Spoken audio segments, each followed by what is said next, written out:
이제 다 내 차지야. 3년입니다.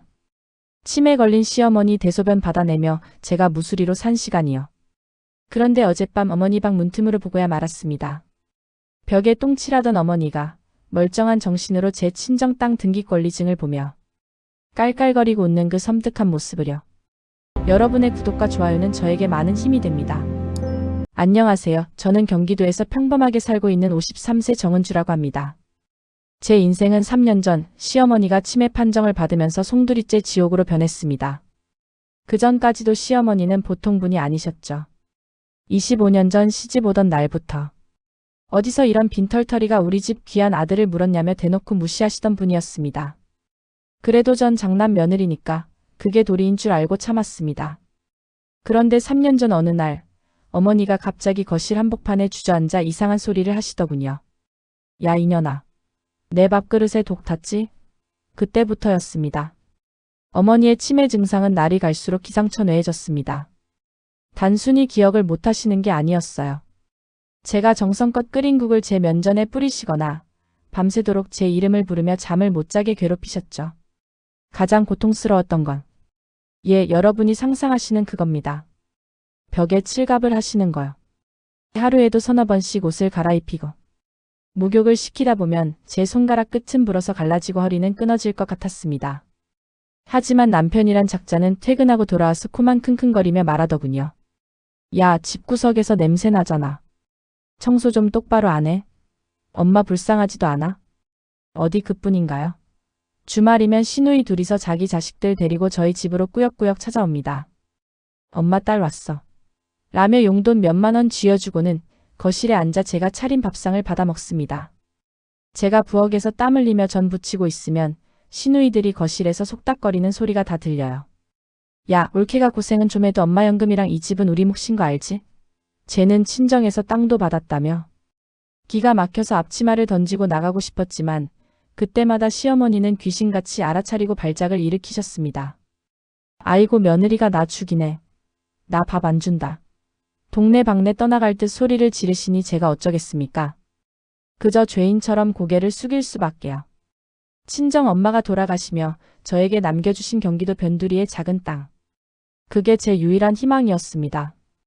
그런데 남편은 은근슬쩍 그 땅 이야기를 꺼내더군요. 여보 어머니 병원비랑 간병비가 한두 푼이야. 그 땅 팔아서 어머니 편하게 모실 실버타운이라도 알아보자. 어머니 수발 드느라 제 몸이 망가지는 건 안중에도 없고 오로지 제 친정 재산에만 눈독을 들이는 남편과 시가 식구들. 저는 그때까지만 해도 제가 부족해서 그런 줄 알았습니다. 제가 더 노력하면 어머니가 예전처럼 절 아껴주실 줄 알았죠. 정말 바보 같았습니다. 사건은 지난주 목요일 밤에 터졌습니다. 그날따라 어머니가 일찍 잠드신 것 같아 저도 겨우 눈을 붙이려는데 어머니 방에서 이상한 소리가 들리더군요. 부스럭 부스럭. 혹시나 또 사고를 치시는 건가 싶어 조용히 문틈으로 들여다봤습니다. 그런데 제 눈을 의심했습니다. 치매라던 어머니가 돋보기를 쓰고 앉아 장롱 깊숙한 곳에서 꺼낸 통장과 서류 뭉치를 넘기고 있었습니다. 그 표정은 제가 알던 치매 노인의 멍한 눈빛이 아니었습니다.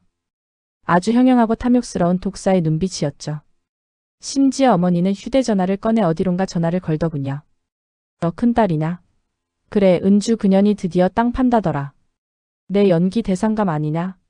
벽에 똥 좀 발랐더니 금방 넘어가네. 그 땅 팔면 내 아파트 중도금 바로 보낼 테니까 걱정 마라. 아, 그리고 내 아들놈한테는 비밀로 해. 걔는 내 연녀한테 돈 퍼주기 바쁘니까.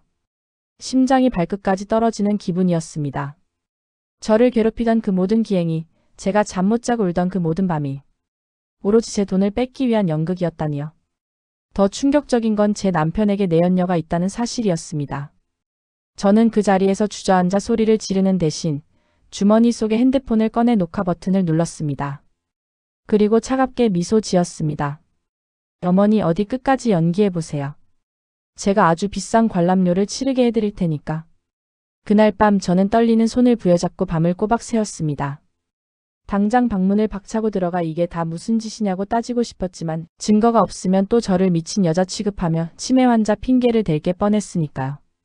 다음 날 아침 저는 남편이 출근하자마자 동네 마트에서 손바닥만 한 폐캠 반려동물용 홈카메라를 하나 샀습니다.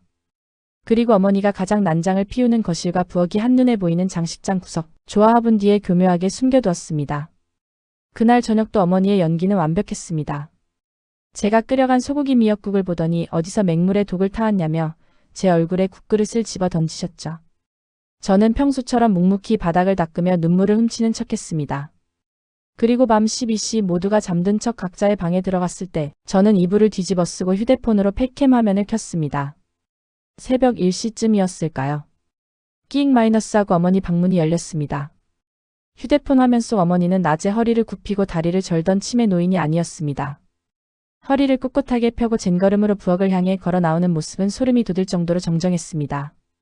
어머니는 곧장 냉장고 문을 열더니 낮에 저더러 쓰레기라며 바닥에 엎어버리라던 갈비찜통을 꺼냈습니다. 전자레인지에 능숙하게 갈비를 데우고 찬장에서 소주병까지 하나 꺼내 식탁에 앉으시더군요.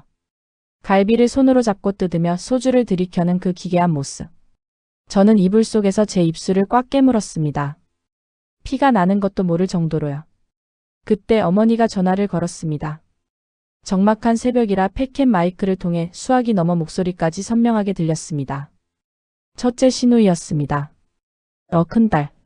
안 자고 있었냐? 야, 울케 그년 오늘 미역국을 가져왔길래 내가 상을 확 엎어버렸다.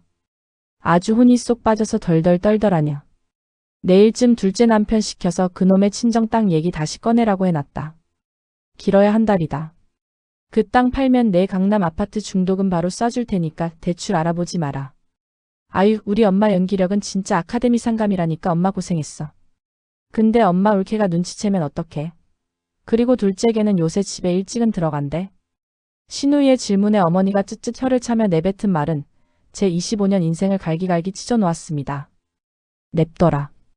그 등신 같은 놈은 지 마누라 속여먹는 것도 모자라서 그 어린 상간녀 비위 맞추느라 요새 정신이 쏙 빠졌다. 어제도 야근한다고 뻥치고 그년 오피스텔에서 자고 출근했잖니. 어차피 울케 땅 팔아서 돈 들어오면 지 마누라 위자료 한 푼 안 주고 빈몸으로 쫓아낸 다음에 그 상간녀랑 살림 합칠 국리나는 놈이다. 아.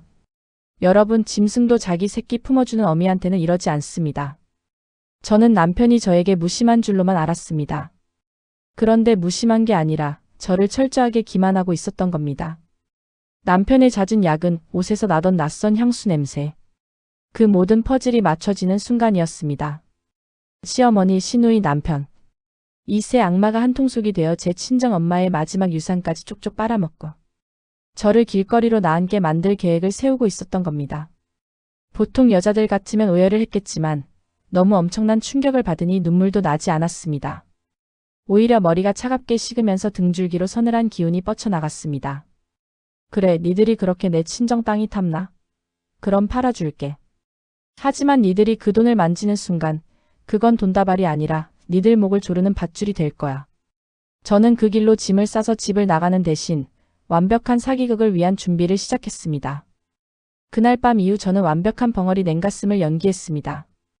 오히려 평소보다 더 헌신적으로 시어머니의 대소변을 치우고 남편 앞에서는 눈물을 짜냈죠. 며칠 뒤 남편이 퇴근 후 짐짓 심각한 표정으로 제비뽑기하듯 말을 꺼내더군요. 여보, 엄마 증세가 점점 심해지네. 요양원이라도 좋은데 모시려면. 당신 친정 땅, 그거 어차피 묵혀두는 건데 이번 기회에 정리하자. 내가 아는 부동산 사장님이 좋게 쳐준대. 속으로는 피가 거꾸로 솟았지만 저는 순진하고 지친 아내의 얼굴로 고개를 끄덕였습니다. 그래요.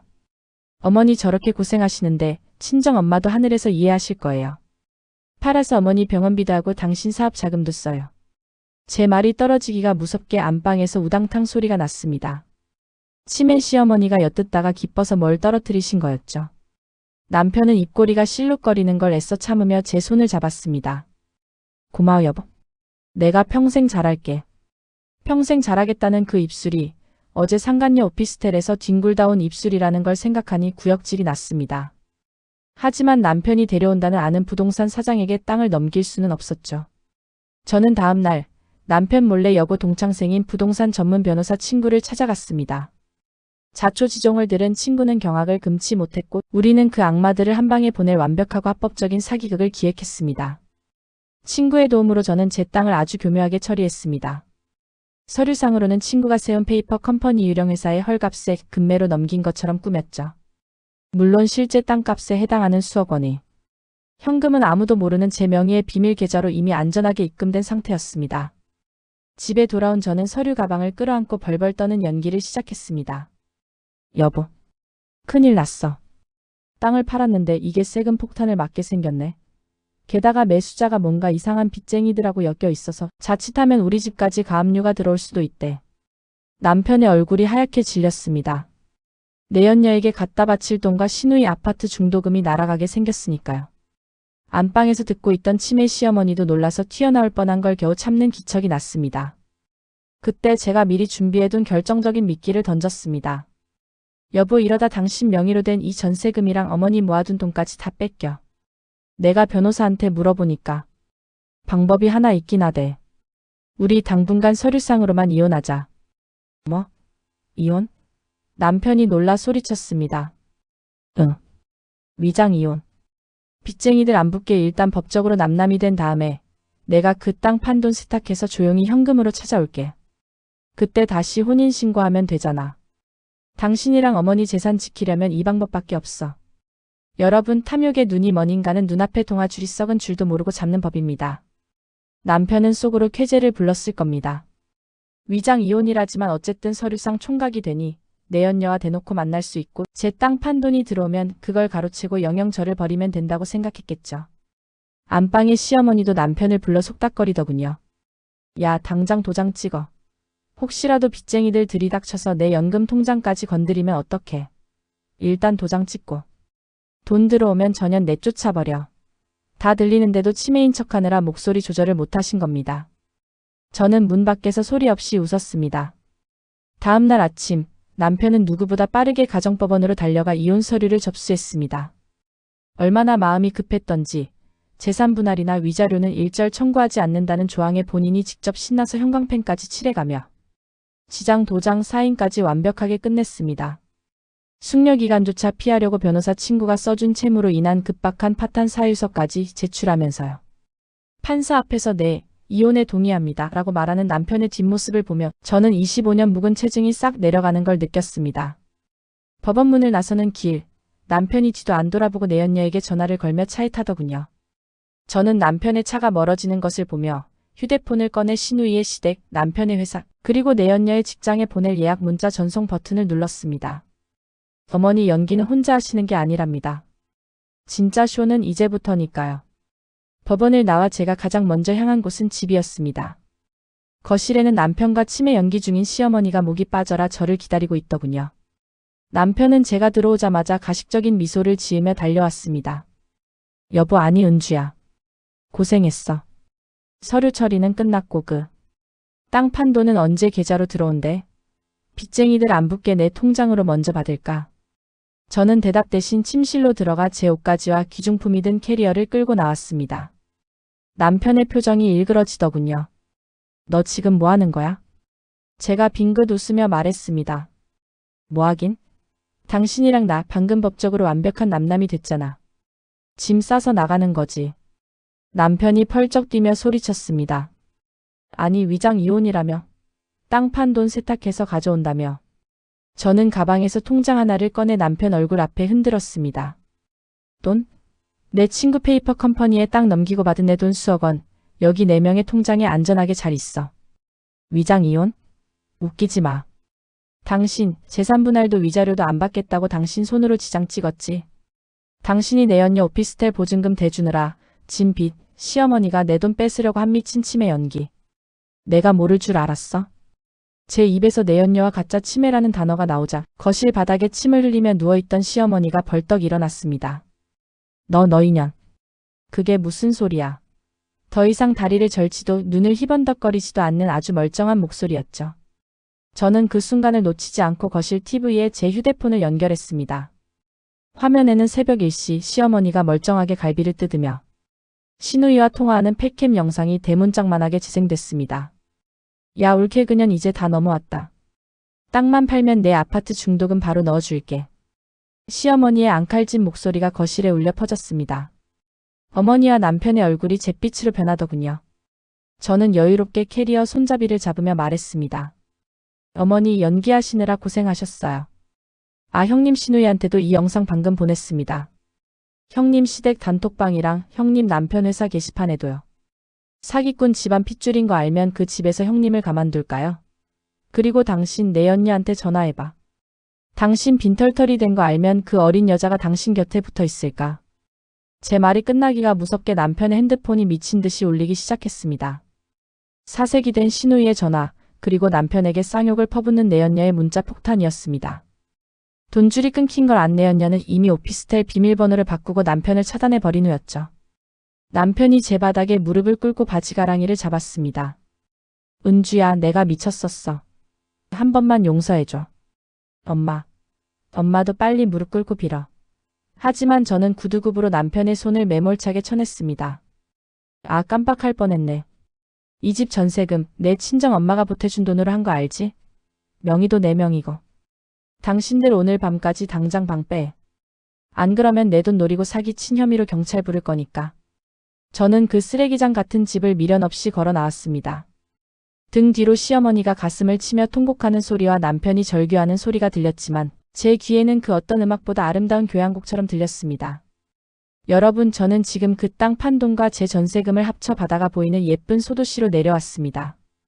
1층에는 제 오랜 꿈이었던 작은 베이커리 카페를 차렸고 2층은 저만의 포근한 보금자리로 꾸몄습니다. 매일 아침 빵 굽는 냄새를 맡으며 눈을 뜰 때마다 저는 온전한 제 이름 정은주로 살아있음을 느낍니다. 착한 며느리 병에 걸려 고통받고 계신 분들이 있다면 감히 말씀드리고 싶습니다. 참고 견디면 병만 남습니다. 내 인생을 지킬 수 있는 사람은 오직 나 자신뿐입니다. 바보처럼 울지 마세요. 당당하게 일어서서 여러분의 진짜 인생을 되찾으시길 바랍니다. 지금까지 무수리에서 여왕으로 다시 태어난 은주의 이야기였습니다.